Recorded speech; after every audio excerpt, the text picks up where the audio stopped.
Hello बच्चों, I hope आप लोग अच्छे होंगे और लास्ट वीडियो आपने अच्छे से रीड और रिवाइज़ किया होगा और उसके नोट्स भी बना लिए होंगे। तो आज हम लोग परागन का ये पार्ट 2 है जिसमें हम देखेंगे कि जंतु परागन कौन से होते हैं और इसे क्या कहते हैं और किन किन जंतुओं के द्वारा ये परागन संपन्न होता है। तो लास्ट वीडियो में मैंने आपको बता दिया था कि जंतु कीट परागन कीट के द्वारा होता है। कीट के द्वारा जब परागन होता है बच्चों तो इसे एंटेमोफिली कहा जाता है और ऐसा परागन आपको मटर में, अंजीर, साल्विया के पौधे में देखने के लिए मिलेगा जहाँ कीट के द्वारा परागन होता है। अगर ये परागन पक्षी के द्वारा होता है तो इसे ऑर्निथोफिली कहते हैं। बच्चों, ये भी पूछा जाता है एग्ज़ाम में, ऑब्जेक्टिव में, कि पक्षी के द्वारा होने वाले परागन को क्या कहते हैं, तो इसे ऑर्निथोफिली कहते हैं। कीट के द्वारा होता है तो इसे एंटेमोफिली कहते हैं। ऑर्निथोफिली ये आपको बिग्नोनिया में दिखेगा जिसमें गुंजन पक्षी के द्वारा ये परागन होता है।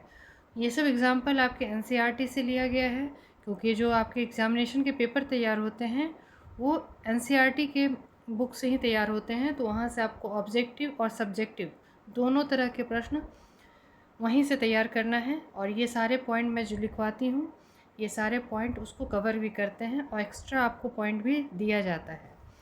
घोंघा परागन देखा जाए तो इसमें घोंघा के द्वारा परागन होता है, इसे मेलुकोफिली कहा जाता है। क्या कहा जाता है? मेलुकोफिली। और ये आपको जिमीकंद में देखने के लिए मिलेगा, सर्प पादप में देखने के लिए मिलेगा। चींटी परागन जिसे मार्मिकोफिली कहते हैं, चींटी के द्वारा जब परागन की क्रिया संपन्न होती है इसे मार्मिकोफिली कहते हैं। और यह कदम के पौधे में देखने को मिलता है। आप ये अपने आसपास के कदम के पेड़ में भी देख सकते हैं, जो इसके फल होते हैं उसमें काफ़ी चींटियाँ होती है। ये चींटियों को अपना भोजन मिलता है, साथ ही साथ कदम के फूल का परागन की क्रिया संभव होती है। अगर चमगादड़ के द्वारा परागन होता है, चमगादड़ परागन कहते हैं इसे। चमगादड़ के द्वारा होने वाले परागन को कैरेटोटेरोफिली कहा जाता है। ये कचनार के पौधों में देखने को मिलता है। अगर ये परागन हाथी के द्वारा होता है बच्चों तो इसे क्या कहते हैं? हाथी परागन कहते हैं। और यह रिफ्लिशिया के पुष्प में होता है। रिफ्लिशिया पुष्प आपने पहले भी पढ़ा होगा कि संसार का सबसे बड़ा पुष्प क्या है बच्चों? रिफ्लिशिया ही है। और यह पुष्प जो होती है इसका वज़न लगभग 10 kg के बराबर होता है और इसमें परागन हाथी के द्वारा संपन्न होता है। अब हम लोग देखेंगे कि परागन के कारण कौन कौन से हो सकते हैं। जैसे ही हमने वायु परागन पढ़ा, जल परागन पढ़ा, तो इसमें आप देखेंगे कौन कौन से कैरेक्टरिस्टिक फीचर्स होंगे उस पौधे के, वो फूल का, कि उसमें किस प्रकार का परागन हो सकता है। वायु परागन अगर देखें तो ये आपको बच्चों मैंने बताया था, मक्का और गेहूँ, चावल में यह देखने को मिलता है। इसे एनिमोफिली कहा जाता है। और इसके पुष्प प्रायः जो होते हैं वो रंगहीन, गंधहीन और छोटे होते हैं। उसमें कोई रंग नहीं होता है, गंध नहीं होता है। और पुष्प कैसा होता है? छोटा होता है, ताकि परागकण हवा के द्वारा जब आएंगे तो वो वर्तिकाग्र तक आसानी से पहुंच सकते हैं। परागकण कैसे होंगे? तो परागकण बहुत सूखे होंगे, छोटे होंगे। परागकणों की संख्या क्या होगी? अधिक होगी। बच्चों, ये अगर परागकण सूखे होंगे तो आसानी से हवा के साथ उड़ सकते हैं।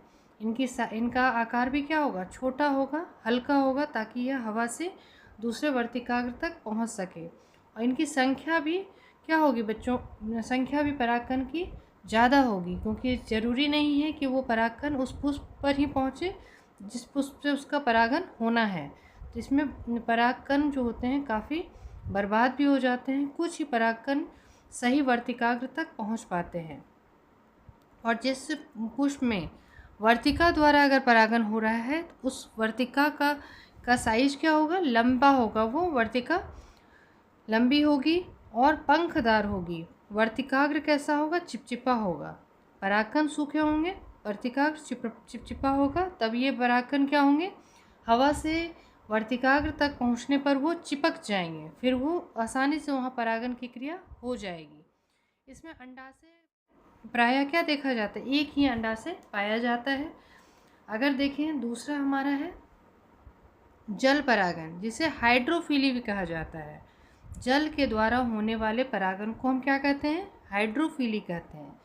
जब परागन की क्रिया जल के द्वारा हो तो उसे हाइड्रोफिली या जल परागन कहते हैं। इसमें 2 प्रकार का आप देख सकते हैं, स्वच्छ जल में परागन और समुद्री जल में परागन। जब स्वच्छ जल में परागन होता है तो यह आपको वेलेस्नेरिया और हाइड्रिला में देखने को मिलता है। ये एग्जाम्पल आपको याद रखना है कि स्वच्छ जल का परागन किस पौधे में देखने को मिलता है, तो वेलेस्नेरिया और हाइड्रिला। वहीं समुद्री जल का देखें तो समुद्री जल में आपको जो एग्जाम्पल देखना हो जोस्टर का याद रखना है कि जोस्टर में यह समुद्री घास है, इसमें परागन जल के द्वारा। अब ये जल के द्वारा होने वाला परागन भी आपको 2 प्रकार का है, अधोजल परागन और अधिजल परागन। पहला प्रकार जो है वो अधोजल परागन है। जब परागन जल की सतह पर होता है तो इसे अधोजल परागन कहते हैं, यानी जब वाटर लेवल पर वर्तिकाग्र और परागकण दोनों पानी की सतह पर पहुंचकर परागन की क्रिया संपन्न होती है तो इसे अधोजल परागन कहा जाता है। ये आपको वेलेस्नेरिया में देखने को मिलता है। जैसा डायग्राम में आप देख सकते हैं कि अगर ये वर्तिकाग्र है तो परागकण अगर इस जल के अंदर भी है तो उसके परागकण क्या होंगे, बाहर मुक्त होकर जल के सतह पर आएंगे और वर्तिकाग्र तक पहुंचेंगे और यहाँ परागन की क्रिया संपन्न हो जाएगी। वहीं दूसरा प्रकार है आपका अधिजल परागन।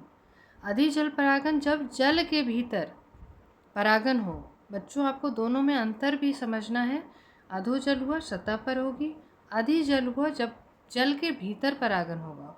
और यह आपको समुद्री घास जोस्टर में देखने को मिलता है, जिसमें कि वर्तिकाग्र और परागकण दोनों ही जल के अंदर होते हैं, पानी के अंदर होते हैं और वहीं उनका परागन होता है।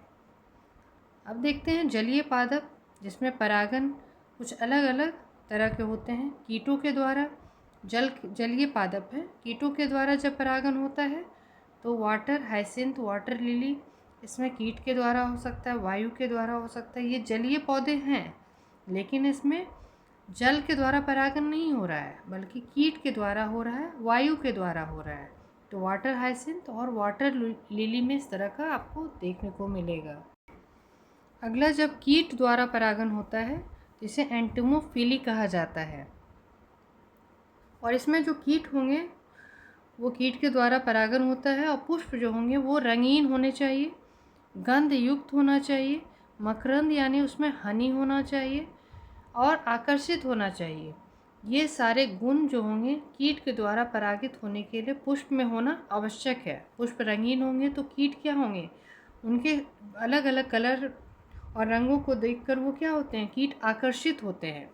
गंध होना चाहिए, काफ़ी सुगंधित पौधा होगा, पुष्प होगा तो कीट आकर्षित होते हैं। उसमें मकरंद होना चाहिए, नेक्टर जिसे बोला जाता है, ताकि इसी नेक्टर को चूसने के लिए या लेने के लिए कीट क्या है, पुष्प के पास आएंगे और उनका परागन होगा।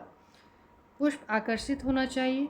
परागकण इसके अगर देखें तो जब कीट द्वारा परागन होता है तो उसके परागकण चिपचिपे होते हैं, छोटे होते हैं। आसानी से ये कीटों के पैर में क्या होते हैं, चिपक जाते हैं और एक पुष्प से दूसरे पुष्प तक पहुंच जाते हैं।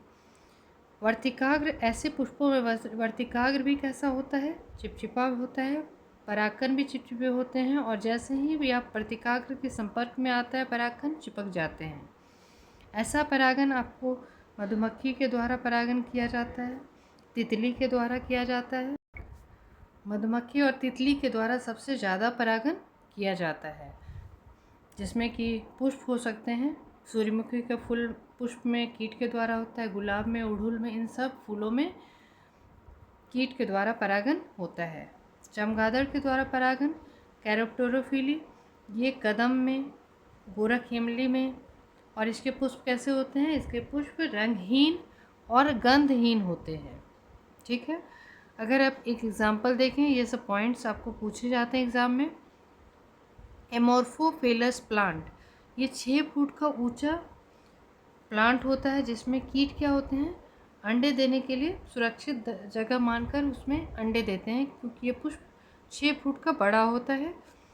इसमें जब ये कीट अंडे देते हैं तो साथ ही साथ इस पुष्प का परागन भी हो जाता है, क्योंकि जैसे ही अंडे से कीट निकलते हैं तब तक इनका क्या होता है, परागन हो जाता है।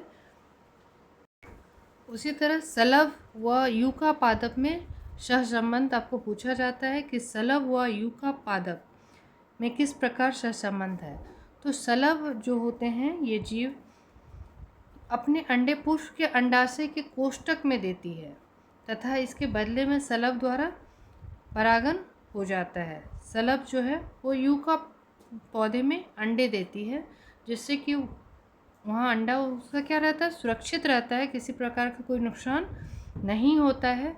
साथ ही साथ शलभ जो है यूका पादप में परागन की क्रिया को संपन्न कर देता है। तो ये पूछता है आपके एग्ज़ाम में कि शलभ व यूका पादप में सहसंबंध है, इसमें यूका पादप किस प्रकार से लाभान्वित होता है। तो यूका पादप में परागन की क्रिया हो जाती है। अगर शलभ में देखें तो शलभ के अंडे यूका पादप में सुरक्षित रहते हैं। अब परागन के प्रकार आपको देखना है कि परागन के प्रकार कितने होते हैं। तो ये पहले भी आपको लास्ट वीडियो में बताया गया। अब इसे लिखना कैसे, आपके एग्ज़ाम में अगर पूछा जाता है इसे लिखना कैसे है, इसके बारे में आप समझेंगे कि स्वपरागन सेल्फ पॉलिनेशन कहते हैं। एक ही पुष्प में पराग कोश से वर्तिकाग्र तक पराग कणों का स्थानांतरण स्वपरागन कहलाता है। जब एक ही पुष्प के अंदर पराग कोश से पराग कण वर्तिकाग्र तक पहुंचते हैं, इसे स्वपरागन कहा जाता है। सेल्फ पॉलिनेशन, जिसमें पॉलिनेशन स्वयं हो जाता है। इस प्रकार का परागकण उसी पुष्प के अंदर होता है। एक सामान्य पुष्प में जहाँ पराग कोश खुला होता है वहाँ पूर्ण स्वयुग्मन अपेक्षाकृत कम होता है। अगर पुष्प का पराग कोश क्या है, खुला हुआ है, तो वहाँ दूसरे पुष्प के भी परागकण आ सकते हैं। तो स्वयुग्मन वहाँ अपेक्षाकृत क्या होता है, कम होता है। स्वपरागन तो होता है लेकिन स्वयुग्मन यानी उसी पुष्प का परागकण जो है वर्तिकाग्र तक कम ही पहुँच पाता है। परागकण स्वपरागकण के लिए स्वयुग्मन पराग एवं वर्तिकाग्र की विमुक्ति के लिए समकालीनता या समान समय होना आवश्यक है। आपको ये पूछा जाता है स्वपरागन और परपरागन में अंतर क्या है। तो स्वपरागन में स्वपरागन तभी संभव होगा जब उसके पराग कण एवं वर्तिकाग्र क्या होंगे, एक ही समय परिपक्व होंगे। जब एक समय पर परिपक्व होंगे तभी इनका क्या होगा, स्वपरागन हो पाएगा। दूसरा कंडीशन स्वपरागन या स्वयुग्मन के लिए है कि पराग कोश एवं वर्तिकाग्र को एक दूसरे के पास अवस्थित होना चाहिए ताकि स्वपरागन हो सके। क्योंकि अगर पराग कोश और वर्तिकाग्र के बीच में दूरी है तो यहाँ संभव हो सकता है कि दूसरे पुष्प के परागकण इस वर्तिकाग्र पर आ सकते हैं। लेकिन स्वपरागन और स्वयुग्मन के लिए यह आवश्यक है कि वो परागकोश एवं वर्तिकाग्र एक दूसरे के बिल्कुल पास अवस्थित हों ताकि उनका परागकण आसानी से सिर्फ और सिर्फ उनका परागकण वर्तिकाग्र तक पहुंच पाए।